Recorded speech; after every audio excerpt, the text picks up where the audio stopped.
The wedding that never was. I was supposed to marry the love of my life 2 months ago.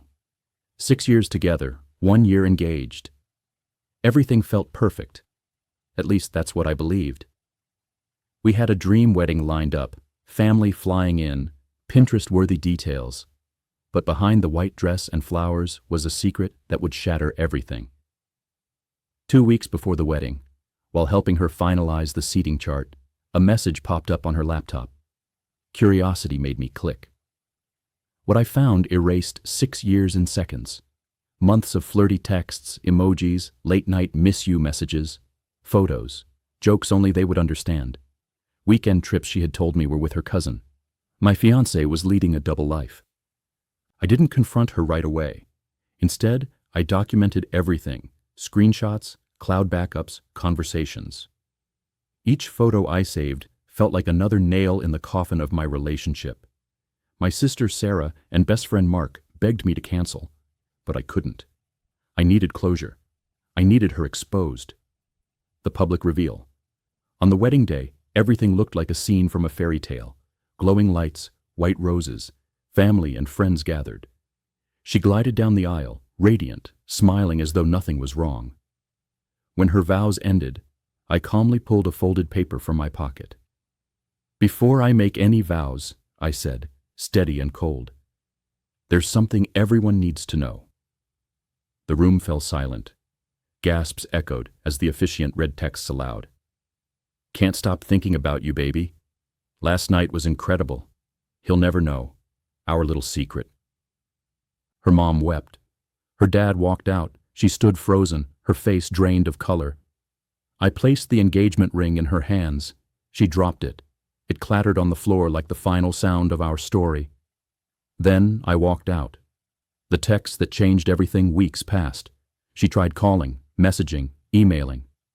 I ignored her. Then, 1 month later, an anonymous text arrived. "I know everything. And there's more you don't know." Soon after, another text came with a blurred photo of her, in a hospital waiting room with a man I didn't recognize. The caption read, "She wasn't with her cousin. She was getting treated for his child." Pregnant. Suddenly, all her signs made sense. Skipping alcohol, vague illnesses, unexplained absences. This wasn't just cheating. It was another life entirely. The bigger truth, I hired a private investigator. Within a week, he gave me the impossible truth. My fiancée Jessica was already married.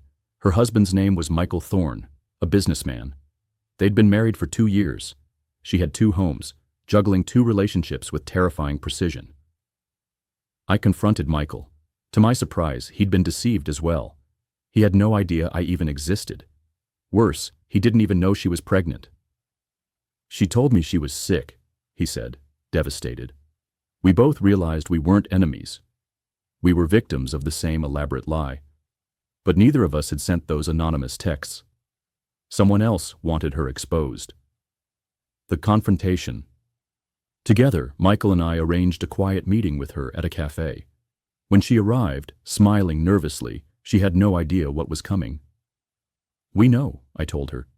"The marriage, the pregnancy, everything." Her face crumbled. She tried excuses, sobbing that she loved us both in different ways. Michael cut her off. "I'm divorcing you. I'll raise this child on my own. You need help." And just like that, it was over. The final twist weeks later, my investigator called.